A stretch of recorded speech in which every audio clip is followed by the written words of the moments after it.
Hi, I'm Glanc, guide and co-owner of Chicks Climbing and Skiing. I'm here today to show you how to tie a figure 8 knot. Many climbers tie their figure 8 knot and it's not always correct. So just a little tech tip here to show you how to do that. We're going to start with the end of the rope. We're going to make a little person right here, a little bend. We're going to wrap the rope around and through the circle. Figure 8. Nothing fancy, you all have done that before. I'm going to take this now and put it through my tie-in points.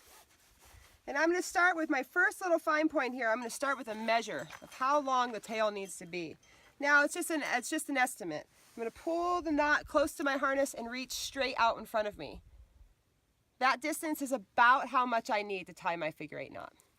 Now the end of the rope here has become my race car, little white race car. The white race car is going to enter, notice, into the racetrack, but it's going to push the rope open, or as I say, push the gate open.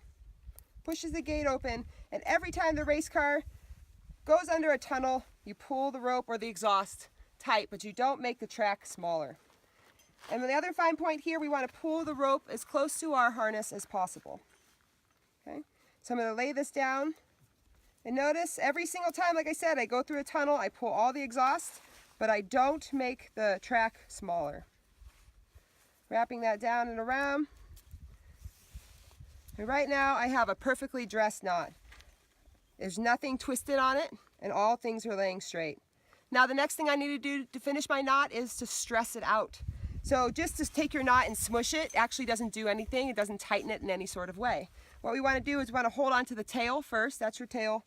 Pull one of the back ends here in opposite direction. So I'm pulling the tail one way, the other end back here back towards my body. So I pull and I pull the other one and pull. And now I repeat with the standing end. Pull and pull. I have a perfectly dressed knot. It's all nice and stressed out.